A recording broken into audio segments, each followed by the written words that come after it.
ഇത് ഭാര്യയും ഭർത്താക്കന്മാരും ശ്രദ്ധിക്കേണ്ട ഒരു വിഷയമാണ്. കല്യാണത്തിന്റെ ആദ്യ രാത്രി മുല്ലപ്പൂ കൈ ചൂണ്ടിയിട്ട് റാഹത്തായി കയറിപ്പോയ ഭർത്താവ് പിന്നീട് ജീവിതത്തിൽ പല്ലും തേക്കൂല, കുളിക്കൂല, കശവും പഠിക്കൂല, ഹൈവാൻ പിന്നെ അങ്ങനെ കയറിച്ചില്ല.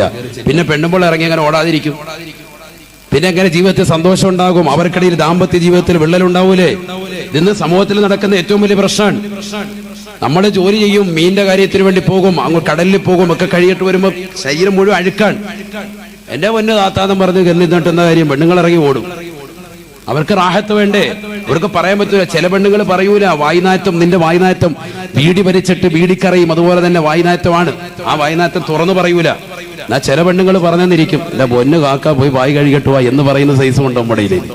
തുറന്നടിച്ച് പറയും, ആയിക്കോട്ടെ, നല്ലതാണ്. ഏതായിരുന്നാലും നമ്മൾ എന്ത് ചെയ്യണം? പല്ല് തേക്കണം, വളരെ ശ്രദ്ധിക്കണം, കുളിക്കണം, ശരീരം വളരെ ശ്രദ്ധിക്കണം. നമ്മുടെ മാലിന്യങ്ങൾ അഥവാ കക്ഷത്തിനെയും ഗുഹ്യരോമങ്ങളും ഒക്കെ നമ്മൾ പഠിക്കണം. 40 ദിവസം കൂടുമ്പോൾ അത് ചെയ്യാത്തവന്റെ ദുആഇന് പോലും ഇജാബത്തില്ല എന്ന് പഠിപ്പിച്ച മതമാണ് പരിശുദ്ധ ശരീഅത്തുൽ ഇസ്ലാം. ഇതൊക്കെ ഈ സദസ്സിൽ നല്ല പഠിച്ചു പോകേണ്ടത്. അള്ളാഹു മനസ്സിലാക്കട്ടെ. ഇത് സ്ത്രീകൾ ശ്രദ്ധിക്കണം, പുരുഷന്മാർ ശ്രദ്ധിക്കണം. കൊച്ചുകുട്ടികൾ കത്തിയെടുത്ത് നടക്കേണ്ട പ്രായപൂർത്തിയവരുടെ കാര്യമാണ് ഈ പറയുന്നത്. അള്ളാഹു മനസ്സിലാക്കാൻ തൗഫീഖ് തരട്ടെ. ഏതായിരുന്നാലും ആദരവായ പ്രവാചകൻ നബിയുന മുഹമ്മദ് റസൂലുള്ളാഹി സല്ലല്ലാഹു അലൈഹി വസല്ലം തങ്ങൾ പറഞ്ഞു, എനിക്ക് ഏറ്റവും ഇഷ്ടം അത്തീബു, സുഗന്ധമാണ്. അപ്പൊ എല്ലാ ദിവസവും കുളിച്ച് ഫ്രഷായി നല്ല വസ്ത്രം ധരിച്ച് നല്ല റാഹത്തായിട്ട് ഭർത്താവിനെ കാണാൻ പോകുന്ന ഭാര്യ അടുക്കളയിലെ കരിപുരണ്ട വസ്ത്രവുമായി നീ കയറി ചെന്നാൽ നിന്റെ ഭർത്താവിന്റെ ഉള്ളിൽ വെറുപ്പായിരിക്കും. ഈ ഓർക്കും പുറമെ കാണുമ്പോൾ അങ്ങനെയല്ല. നല്ല വസ്ത്രം ധരിച്ച് നീ പുറത്തോട്ട് പോകാൻ വേണ്ടി നിൽക്കുന്ന പോലെ തോന്നണം ഭർത്താവിനെ കണ്ടാല്. നല്ല മുല്ലപ്പൂക്കെട്ട് റാഹത്തട്ട് എവിടെ പോകണം, ഒന്നുമില്ല, നിങ്ങളുടെ കൂടെ കിടക്കാൻ വന്നതാണെന്ന് പറഞ്ഞാൽ ഭർത്താവിന് ഭയങ്കര സന്തോഷമായിരിക്കും. അള്ളാഹു തൗഫീഖ് തരട്ടെ.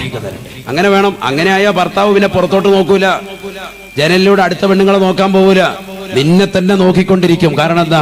നീ നല്ല സൗന്ദര്യമാകുന്ന വസ്ത്രം ധരിച്ച് നല്ല പൗഡറും ഒക്കെ ഇട്ട് നല്ല റാഹത്തായ നിലയിൽ നിന്നാൽ ഭർത്താവിന് വലിയ സന്തോഷമാണ്. അള്ളാഹു തൗഫീഖ് തരട്ടെ.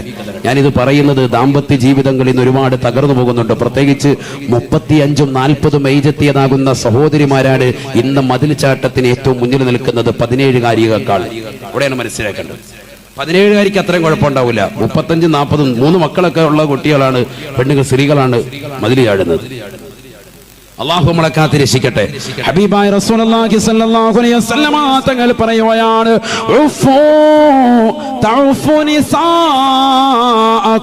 നിങ്ങൾ പതിവ്രതയുള്ളവരാകണേ, പതിവ്രതയുള്ളവരാകണേ.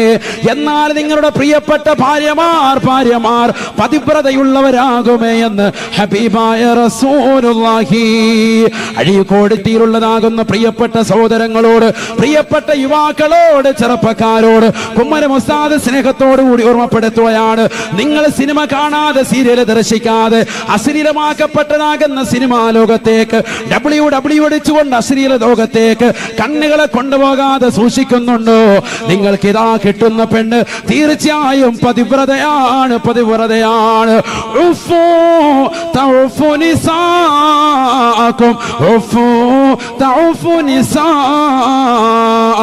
നിങ്ങൾ പതിവ്രതയുള്ളവരാകണേ, എന്നാൽ നിങ്ങളുടെ ഭാര്യമാര് പതിവ്രതയുള്ളതാകുമേ എന്ന് ഹബീബായ റസൂലുള്ളാഹി. അല്ലാഹു തൗഫീഖ് തരട്ടെ. ഇതെന്താ? നീ വൈകുന്നേരമായ ഫേസ്ബുക്കും വാട്സാപ്പും റോഡിന്റെ സൈഡിൽ ഇരുന്നിട്ട് സകല പെണ്ണുങ്ങളുടെ ഫോട്ടോ, അവിടെ നിന്ന് റോഡിൽ കൂടെ പോയ പെണ്ണുങ്ങളുടെ ഫോട്ടോ ഒക്കെ എടുത്ത് അതെല്ലാം കൂട്ടുകാരുമായിട്ട് കാണുക, സിനിമ കാണുക, ബ്ലൂ ഫിലിം കാണുക, എല്ലാ പരിപാടിയും ഉണ്ട്. എന്നിട്ട് പള്ളിയിൽ ഉസ്താദിന്റെ കൈക്ക് പിടിച്ചിട്ട് പറയാ, അതേ സാലിഹത്തായ പെണ്ണിനെ കിട്ടാൻ ദ്വാരക്കണ്ടേ, 30 കോഴിമുട്ട അടുത്ത റാത്തീബിൽ വന്നേക്കാവേ. എന്താ ഫായിദ? ഇതിന്റെ മഫ്ഹൂമ് മുഖാലഫ എന്താ ഈ ഹദീസിന്റെ? എന്താണത്? നീ പതിവ്രതയുള്ളവനായില്ല എങ്കിൽ നിന്റെ പെണ്ണ് പതിവ്രതയുള്ളവളാവൂല. അതാണ് പഠിച്ചു വെക്കേണ്ടത്, അതാ മനസ്സിലാക്കേണ്ടത്. അള്ളാഹു തൗഫീഖ് തരട്ടെ. വളരെ ശ്രദ്ധിക്കാൻ അള്ളാഹു തൗഫീഖ് തരട്ടെ. ശ്രദ്ധിക്കേണ്ട ഒരു ഭാഗമാണ്. വിചാരം അല്ലാത്തത് കൊണ്ട് ഞാൻ അതിലേക്ക് കൂടുതൽ പോകുന്നില്ല. ഒരുപാട് കാര്യങ്ങൾ അതുമായി പറയേണ്ടതുണ്ട്, വളരെ ശ്രദ്ധിക്കേണ്ടതാണ്. ഹബീബായ റസൂലുള്ളാഹി സ്വല്ലല്ലാഹു അലൈഹി വസല്ലം തങ്ങൾ പറയുകയാണ്, ലാ തസിനൂ, ലാ തസിനൂ, വ്യഭിചരിക്കരുതേ സാബാ, വ്യഭിചരിക്കരുതേ സാബാ. വ്യഭിചാരം എന്ന് പറയുന്നത് ജനനേന്ദ്രിയകൾ കൊണ്ടുള്ള പ്രക്രിയകൾ മാത്രമല്ല. നിന്റെ കണ്ണിന് വ്യഭിചാരമുണ്ട്, നിന്റെ കാതിന് വ്യഭിചാരമുണ്ട്, നിന്റെ കൈക്ക് വ്യഭിചാരമുണ്ട്, നിന്റെ കാലിന് വ്യഭിചാരമുണ്ട്, നിന്റെ ഹൃദയത്തിന് വ്യഭിചാരമുണ്ട്, നിന്റെ ചുണ്ടിന് വ്യഭിചാരമുണ്ട്, നിന്റെ നാവിന് വ്യഭിചാരമുണ്ട്, നിന്റെ ശരീരത്തിന്റെ അവയവങ്ങൾക്കെല്ലാം തന്നെ വ്യഭിചാരമാണ്, വ്യഭിചാരമാണ്. അന്യ പെണ്ണിനെ നോക്കൽ വ്യഭിചാരമാണ്, അത് കണ്ണിന്റെ വ്യഭിചാരമാണ്. അന്യ പെണ്ണിൻ്റെതാകുന്ന ശരീരത്തിന്റെ അവയവങ്ങളിലേക്ക് പിടിക്കൽ കൈയുടെ വ്യഭിചാരമാണ്. ബ്ലൂ ഫിലിമിന്റെ കൂട്ടുകാരന്റെ വീട്ടിലിടുമെന്ന് പറയുമ്പോ പാതിരാത്രി സമയത്ത് കൂട്ടുകാരുറങ്ങി, നാട്ടുകാരുറങ്ങി, തന്റെ വീട്ടുകാരുറങ്ങി കഴിയുമ്പോ തന്റെ സഹോദരന്റെ വീട്ടിലേക്ക് രാത്രിയിൽ ഇറങ്ങി നടക്കുന്ന നടത്തമില്ലയോ, അത് കാലിന്റെ വ്യഭിചാരമാണ്, വ്യഭിചാരമാണ്, വ്യഭിചാരമാണ്. അശ്ലീലമാക്കപ്പെട്ടതാകുന്ന രീതിയിൽ നിന്റെ പ്രിയപ്പെട്ടതാകുന്ന സഹോദരിയോട്, പാവപ്പെട്ടതാകുന്ന പെങ്ങളോട് നീ വർത്തിക്കുന്നതാകുന്ന മൊബൈൽ സന്ദേശമില്ലയോ, അത് നിന്റെ കൈയുടെ വ്യഭിചാരമാണ്, നിന്റെ വിരലിന്റെ വ്യഭിചാരമാണ്. അവളുമായിട്ട് സംസാരിക്കുന്ന മോശപ്പെട്ട സംസാരങ്ങളില്ലയോ, സംസാരങ്ങളില്ലയോ. ഇന്ന് യൂട്യൂബിൽ എത്ര ക്ലിപ്പാണ്, എത്രയോ മധുരസ്വരത്തിൽ പാവപ്പെട്ട പെൺകുട്ടികൾ, എത്രയോ മലബാറിന്റെ മക്കള് പാവപ്പെട്ടതാകുന്ന ഭർത്താക്കന്മാർ ഗൾഫിലേക്ക് പോകുമ്പോ ആ ഭർത്താവ് അറിയാതെ തന്റെ കാമുകന്മാരുമായി അശ്ലീലമാക്കപ്പെട്ടതാകുന്ന വർത്തമാനമാണ്. അവരുടെ കൊഞ്ചിക്കുഴഞ്ഞുള്ള വർത്തമാനങ്ങൾ ഡൗൺലോഡ് ചെയ്തിട്ട് ക്ലിപ്പായിക്കൊണ്ടിതാ സഹോദരങ്ങളെ പ്രചരിപ്പിക്കുകയല്ലയോ, പ്രചരിപ്പിക്കുകയല്ലയോ. സംസാരിക്കുന്ന സഹോദരങ്ങളിൽ അധികവും മുസ്ലിമത്താണ്, മുസ്ലിമത്താണ്. ഹബീബായ നബി തങ്ങൾ പറയുകയാണ്, ലാ തസിനൂ, വ്യഭിചരിക്കരുതേ സാബാ, വ്യഭിചരിക്കരുതേ സാബാ. ഫയുദ്ഹിബല്ലാഹു ലദ്ദത നിസാഇകും മിൻ അജ്വാഫികും. അങ്ങനെ നിങ്ങൾ വ്യഭിചരിച്ചാൽ നിങ്ങളുടെ ഭാര്യമാരുമായി പിന്നീട് ശാരീരിക ബന്ധത്തിൽ ഏർപ്പെടുമ്പോ നിങ്ങളുടെ ആസ്വാദതയെ അല്ലാഹു എടുത്തു കളയുമെന്ന് ഹബീബായ റസൂലുള്ളാഹി. അല്ലാഹു നമ്മളെ കാത്തിരക്ഷിക്കട്ടെ. സിനിമയും സീരിയലും ഒക്കെ കണ്ട് നിന്റെ കണ്ണങ്ങനെ പോയാൽ പിന്നെ നീ ഭാര്യയുമായി ബന്ധപ്പെടുന്ന സന്ദർഭത്തിൽ നിനക്ക് ആസ്വാദത ഉണ്ടാവൂല. ആദ്യം ഉണ്ടായ ഒരു ആസ്വാദത ഉണ്ടല്ലോ, അത് എടുത്തു കളയും സയ്യിദുനാ റസൂലുള്ളാഹി.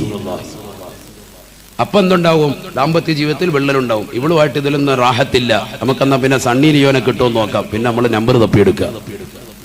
കാരണം അവളെ കണ്ടുകൊണ്ടല്ലേ ഇരിക്കുന്നത്. സണ്ണി ലിയോനും സണ്ണി വെയിനും ഒക്കെ കാണാൻ വേണ്ടി കൊച്ചി നഗരത്തിൽ എന്തൊരു തിരക്കായിരുന്നു. കൊച്ചിയിൽ മുമ്പ് ക്രിക്കറ്റ് കളിക്കാർ വന്നിട്ടുണ്ട്. സച്ചിൻ വന്ന സ്ഥലമാണ് ഇവിടെ കൊച്ചിയിൽ. ഇത്ര തിരക്കുണ്ടായിരുന്നില്ല. തിരക്കുണ്ടായിരുന്ന ചോദിച്ചാൽ ഇല്ല. കൊച്ചിയിൽ ഫുട്ബോൾ കളി മറഡോണ വന്ന് കൊഞ്ചിക്കുഴഞ്ഞിട്ടുണ്ട് അല്ലേ? മറഡോണ വന്നിട്ടുണ്ട് ഇവിടെ കൊച്ചിയിൽ, വന്നിട്ടുണ്ട്. കട ഉദ്ഘാടനത്തിന് വന്നിട്ടുണ്ട്. കൊച്ചിയിൽ ഷാരൂഖ് ഖാൻ സിനിമാ നടൻ വന്നിട്ടുണ്ട്. സൽമാൻ ഖാൻ വന്നിട്ടുണ്ട്, സിനിമാ നടൻ വന്നിട്ടുണ്ട്. പല നടിമാരും വന്നിട്ടുണ്ട്. പക്ഷേ കൊച്ചിയിൽ ഏറ്റവും വലിയ ജനം കൂടിയത് സണ്ണി ലിയോൺ എന്ന് പറയുന്ന പോൺ സ്റ്റാർ വന്നപ്പോഴാണ്, അശ്ലീല നടി വന്നപ്പോഴാണ്. അതിന്റെ അർത്ഥം ഈ കേരളക്കാർക്ക് ഏറ്റവും ഇഷ്ടപ്പെട്ട കളി അതാണെന്നുള്ളതാണ്. ക്രിക്കറ്റ് കളിയും ഫുട്ബോൾ കളിയൊന്നും ഇല്ല. ഏറ്റവും ഇഷ്ടപ്പെട്ട കളി ഏതാണ്? ഈ കളിയാ. ഏത് കളി? ഈ കളി. അള്ളാഹു കാത്തിരക്ഷിക്കട്ടെ. മനസ്സിലാകുന്നുണ്ടോ? ബുദ്ധിയുള്ളവർക്ക് അല്പം മതി. അള്ളാഹു നമ്മളെ കാത്തിരക്ഷിക്കട്ടെ. ഏറ്റവും കൂടുതൽ ആളെപ്പോഴും സച്ചിൻ വന്നപ്പോ ഇല്ല, ക്രിക്കറ്റ് കളിക്കാരനാണ്. മറഡോണ വന്നപ്പോഴും ഇത്ര ആളില്ല. പോൺ സ്റ്റാർ വന്നപ്പോഴത്തെ ഏറ്റവും കൂടുതൽ ആള്. ഇതൊക്കെ പറയാതിരിക്കാൻ എങ്ങനെയാ? ഇത് പറഞ്ഞു കൊടുക്കണ്ടേ ഈ സമൂഹത്തിന്? പറഞ്ഞു കൊടുക്കണ്ടേ? ഹബീബായ നബി സല്ലല്ലാഹു അലൈഹി വസല്ലമ തങ്ങൾ ഈ ദുനിയാവിൽ ഏറ്റവും ഇഷ്ടപ്പെടുന്നത് അത്തീബു, സുഗന്ധം, സുഗന്ധം, സയ്യിദുനാ റസൂലുള്ളാഹി. രണ്ടാമത്തെ നബി തങ്ങൾ പറയുന്നു വന്നിസാഉ, എന്റെ സ്വന്തം ഭാര്യമാരാണെന്ന് ഹബീബ് റസൂലുള്ളാഹി. സ്വന്തം ഭാര്യമാരെ നബിക്ക് ഭയങ്കര ഇഷ്ടമാണ്. അള്ളാഹുവിന്റെ റസൂലിന് ഭയങ്കര പ്രിയം സ്വന്തം ഭാര്യമാരെ. അങ്ങനെ വേണം നമ്മൾ. സ്വന്തം ഭാര്യ വല്ലാതെ ഇഷ്ടപ്പെടുന്നവളാകണം. അവളെ എന്ത് പറഞ്ഞാലും ആ കാര്യങ്ങൾ സാധിച്ചു കൊടുക്കുന്നവനാകണം എന്ന് പറഞ്ഞ് ഭാര്യ സ്വന്തം ഭർത്താവിന്റെ പരിമിതികൾ തിരിച്ചറിഞ്ഞുകൊണ്ട് ജീവിക്കുന്നവനും ആളുമാകണം. ആ ഭർത്താവിന്റെ സാമ്പത്തിക സ്രോതസ് അറിഞ്ഞുകൊണ്ട് അദ്ദേഹത്തോട് ആവശ്യപ്പെടുന്നവളുമാകണം. ഇത്തരത്തിലുള്ളവർക്ക് വിജയമുള്ളൂ. അല്ലാഹു തൗഫീഖ് തരട്ടെ. വന്നിസാഉ, സ്വന്തം ഭാര്യമാരെ എനിക്ക് വലിയ ഇഷ്ടമാണ്. സയ്യിദുനാ റസൂലുള്ളാഹി. ഇതാരായി പറയുന്നത്? അല്ലാഹുവിന്റെ റസൂലിന് ഈ ലോകത്ത് ഇഷ്ടപ്പെടാൻ എന്തൊക്കെ സാധനങ്ങളുണ്ട്? ഈ ഭൗതിക ലോകത്ത്, ഈ ഉലകത്തിൽ എനിക്ക് ഏറ്റവും ഇഷ്ടം ആദ്യം സുഗന്ധം, രണ്ടാമത്തത് ഏത്? വന്നിസാഉ, എന്റെ സ്വന്തം ഭാര്യമാർ, അവരുമായി സംസാരിച്ചിരിക്കുക എനിക്ക് വലിയ പ്രിയമാണ്. സയ്യിദുനാ റസൂലുള്ളാഹി. വേണം നമ്മൾ കാര്യങ്ങൾ ഡിസ്കസ് ചെയ്യണം അവരുമായി. അല്ല, നമ്മൾ ഒറ്റയാനായിട്ട് അങ്ങനെ നടക്കാൻ പാടില്ല. അവരുമായി കാര്യങ്ങൾ ഡിസ്കസ് ചെയ്യണം, ഭാര്യയോട് സംസാരിക്കണം, അവളുടെ വിഷമൊക്കെ കേൾക്കുന്നവരാകണം, അവളുടെ പ്രയാസങ്ങൾ പറയാൻ ആകെ കൂടിയുള്ളത് നീയാൻ. നീ പകലന്തിയോളം പോയി പണിയെടുത്തിട്ട് വന്ന് ക്ഷീണിതനാണെങ്കിൽ കൂടി നിന്റെ പ്രിയപ്പെട്ട ഭാര്യയുമായിട്ട് 1 മണിക്കൂറെങ്കിലും സംസാരിക്കാൻ, അന്നത്തെ ദിവസത്തെ കാര്യങ്ങൾ ഒന്ന് ചർച്ച ചെയ്യാൻ, നാളത്തെ കാര്യങ്ങൾ ഒന്ന് പ്ലാൻ ചെയ്യാൻ അവളുമായി ഇരുന്നു കൊടുത്ത് സംസാരിക്കാൻ തയ്യാറാവണം നീ. അള്ളാഹു മനസ്സിലാക്കാൻ തൗഫീഖ് തരട്ടെ. നബി തങ്ങൾ അതിന് സമയം കണ്ടെത്തിയിരുന്നു. അള്ളാഹുവിന്റെ റസൂൽ മുഹമ്മദ് റസൂലുള്ളാഹി.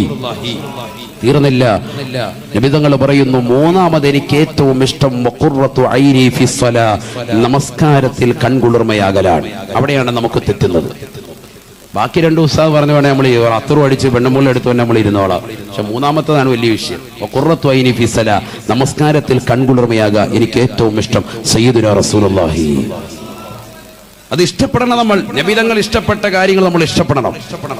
ഹബീബായ റസൂലുള്ളാഹി സ്വല്ലല്ലാഹു അലൈഹി വസല്ലമ തങ്ങൾ ഈ 3 കാര്യങ്ങൾ പറഞ്ഞിട്ട് ബഹുമാനപ്പെട്ടതായ അലി റളിയല്ലാഹു തആല അൻഹുവിനോട് ചോദിക്കുകയാണ്, അലിയാരെ തങ്ങൾ മരുമകനാണ്. മാ ഹുബ്ബിബ ഇലൈക മിൻ ദുനിയാക യാ അലി, അലിയേ അലിയേ നിനക്ക് ഏറ്റവും ഇഷ്ടപ്പെട്ട 3 കാര്യങ്ങൾ ഏതൊക്കെയാണെന്ന് അലി റളിയല്ലാഹു തആല അൻഹുവിനോട് ചോദിക്കുമ്പോൾ അലി റളിയല്ലാഹു തആല പറയുകയാണ്, എനിക്ക് ഇഷ്ടപ്പെട്ടത് 3 കാര്യമാണ്.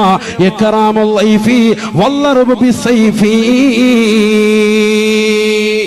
എനിക്ക് 3 കാര്യങ്ങൾ ഇഷ്ടമാണ്. അസ്സൗമു ഫിസ്സൈഫി വഇക്റാമുൽ ലൈഫി വല്ലർബു ബിസൈഫി. ഭയങ്കര സാഹിത്യകാരനാണ് ആര്? ബഹുമാനപ്പെട്ട അലി റളിയല്ലാഹു അൻഹു. 1 അസ്സൗമു ഫിസ്സൈഫി, നല്ല ചൂടുള്ള കാലഘട്ടത്തിൽ നോമ്പ് പിടിക്കലാണ് എനിക്ക് ഏറ്റവും ഇഷ്ടം.